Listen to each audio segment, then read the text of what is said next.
Hey everyone, it's Ben Hardy here, and in today's video, we're going to be going over the all-new Ford Super Duty. Ford is going to officially announce the new Super Duty in just a few days, but we have obviously gotten quite a bit of leaked information before the official announcement, so we're going to dive into all of that in today's video. But as always, if you want to save time and money the next time you purchase a car, link to my car buying guide in the description down below. Let's get into it.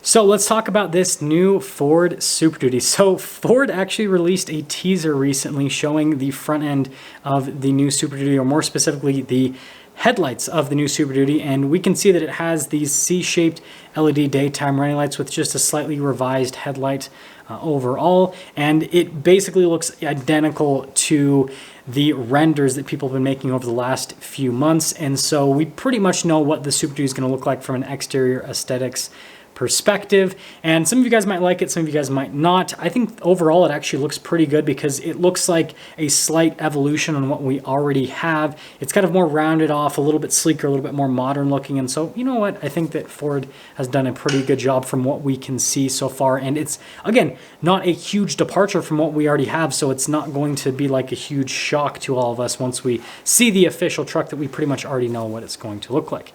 Now, aside from that, we have had some softer confirmations on other things with the new Super Duty. The big thing has been the interior. So for the 22 model year, you can already get the new 12-inch display that's in the the F-150 rather.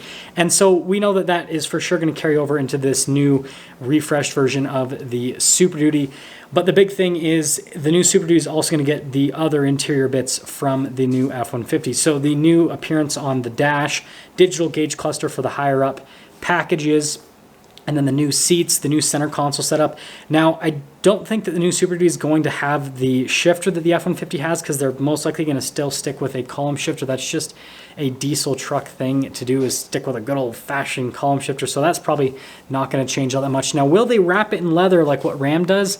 Probably not, but I mean, that would be cool if they did that, like what Ram has on their limited package with their heavy-duty truck. But yeah, just revised interior. So if you guys have seen the new F-150, you've basically seen the new Super Duty interior, and it looks like Ford's trying to make their interiors uniform across like their lineup so that people can go from model to model and just feel, you know, comfortable, like they're experiencing, you know, something that they've experienced before. I mean, look at the Expedition. It had a light refresh just to make it so the Expedition interior would be more similar to the new F-150 interior, and now the Super Duty is having a refresh to make it so that its interior is going to be more similar to the F-150 interior. So you guys can kind of see they're making it so the lineup's a little bit more uniform.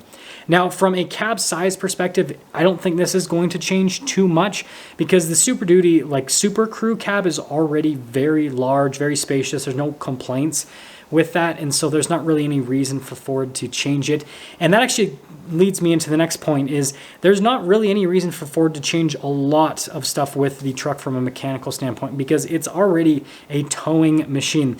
The leaf spring suspension is rock solid with the new Super Duty. It has amazing payload capacity, and so similar to the new F-150 half-ton, you're going to get a lot of interior changes. The exterior is going to look quite a bit different, but then a lot of like the underpinnings of the truck are pretty much going to be identical to the previous version. But I do think that just like with the F-150, they are going to, you know, basically calibrate things a little bit different with the whole suspension setup so that it rides smoother. Like if you drive the old body style F-150, like a 2015 through 2020, and then you drive a 2021 plus, there's a huge difference in ride quality. The new F-150 rides quite a bit smoother, and the cabin's also a little bit quieter as well. And so these changes will most likely happen to the Super Duty as well, so that it just feels a little bit more like a luxurious experience, because this is what people are expecting with trucks nowadays, especially considering the crazy price tags that they command. Now, the most exciting thing for a lot of you is probably going to be the powertrain. So there's two different camps, and Ford has been really good at making sure that neither camp gets any sort of information confirmation. But anyways, there's one camp that basically thinks that the powertrains are going to stay the same. So we're going to have the 6.2 V8, 7.3 V8, and then the 6.7 Power Stroke, and they're going to have the same power figures. So obviously the V8s, you know, in the 400 horsepower range and 400 pound-feet of torque range. And then the Power Stroke having 475 horsepower and then 1,050 pound-feet of torque, which I mean, isn't too much of a stretch, because with the new F-150 half-ton, nothing really changed from a powertrain perspective, except obviously we got the new power boost, and we'll talk about that in just a moment. But there wasn't a massive change with the powertrains, like slight increases with some of the horsepower and torque figures, but it wasn't like crazy out there with the powertrain. So if they didn't change too much with the Super Duty powertrains, again, that wouldn't be too crazy to think. Now, the other camp thinks that there's going to be some big changes. So there's some people that think that they're going to get rid of the 6.2 potentially, and I think that somewhat makes sense, because there's like not a lot of ordering happening with 6.2. Like every single F250 or F350 that I see ordered to a dealership either has the Power Stroke or the Power Stroke. Sometimes it has a 7.3, but I like never see the 6.2 V8. It's crazy. I know that people order them, but like very, very low volume amounts with that particular powertrain. Now, the other thing that has been talked about quite a bit is a hybrid component being added to the Power Stroke, because Ford always wants to be number one when it comes to just everything. And right now, Ram holds the number one torque figure in the heavy-duty truck segment. They have 420 horsepower with the new Cummins, the high-output version, and then 1,075 pound-feet of torque, which is 25 pound-feet more than what Ford has with the Power Stroke.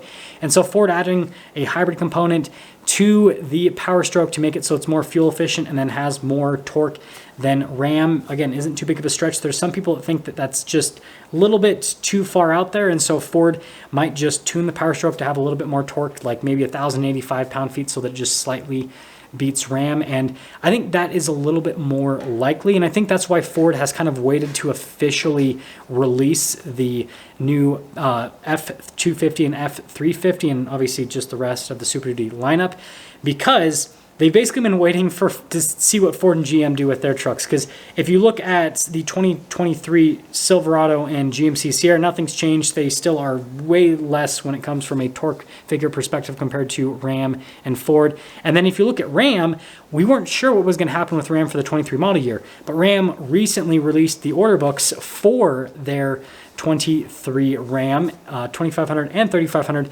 So now we know that nothing's really changed with those trucks, and so Ford can kind of move ahead and just make sure that they're going to, with what they're going to release with this new truck is going to be number one in class, basically. So it's just one of those marketing things, basically.